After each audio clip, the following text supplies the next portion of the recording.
Hey Gateway, Pastor Mathias here. It's Wednesday afternoon, and it's my turn to do the midweek announcements for our church this week. So here we go. I've been reading through the book of Colossians this week. Actually, our middle school boys over the next month, they're going to be studying the book of Colossians. And so I've been kind of reading, getting together, getting ready for this time with our middle school boys. And reading Colossians, what Paul does as he writes to this church, he first of all, he reminds them about who Jesus is and what Jesus has done for them, about how what Jesus has done changes so many things for their lives. And then as he gets into chapter 3, he starts to talk about how what Jesus has done changes their perspective, that they could have a whole new perspective on their lives and in many different things, but especially in the area of thankfulness. I want to read this in Colossians 3, starting in verse 15. He says, "And let the peace of Christ rule in your hearts, to which indeed you were called in one body, and be thankful.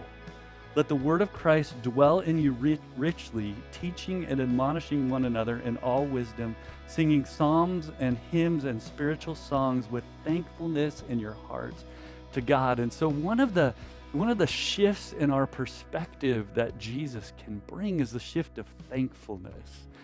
Being thankful individually for the things that God is doing in your life, rather than dwelling on the frustrations and the things that aren't working out. And then here he's talking about a body being thankful together, a group of believers that they have a lot of things that because of Christ they can gather together with thankfulness to God. And I've been thinking about that today, just thinking about how many things in our church body we can be thankful for right now. I've just been thinking, I've been really thankful that we've been able to start gathering again on the weekends. If you haven't been here yet, it's just been a wonderful time. It's different, but we can get together and we can sing and we can encourage each other and hear God's word. And so I'm thankful that we can gather, but I'm also thankful that we have the technology and the resources to be able to stream that out to people who can't be there yet.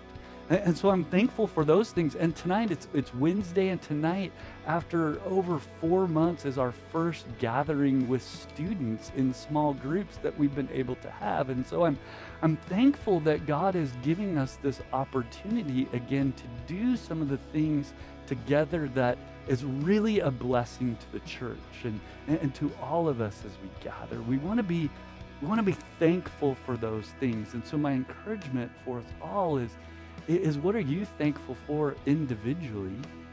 Let's focus on some of those things. And man, take a few minutes this week to think about your church and how many people, how many things, resources that God has used in your life that we can be thankful for as a church. And speaking of the church, there's a few announcements for us this weekend.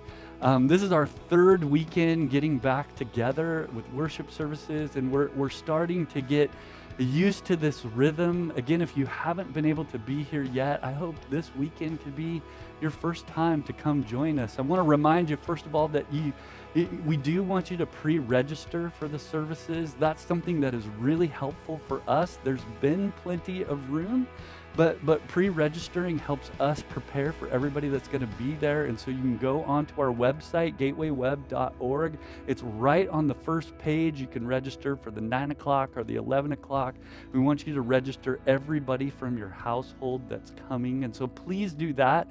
And then remember, as you come, we want you to stay together as a household, to sit together. And you guys have been doing an amazing job with that. I've just been really encouraged to see how people come in and are really thoughtful of one another and each other's spaces. Remember, the magic number is 3 seats in between each household. And so we found it's really helpful when you come in, if you're the first people sitting in a row, that you sit on one of the ends to be able to make the most room for other people as they come in. And so pre-register, sit together. We just also want to encourage you, don't stay too long afterwards. We do love to see each other, and we're finding ways to do that with with respectable, appropriate distance. But at the same time, we do need to get this building cleaned, especially after the 9 o'clock service, to make room for 11 o'clock. And so our deacons have been doing an amazing job getting that room cleaned.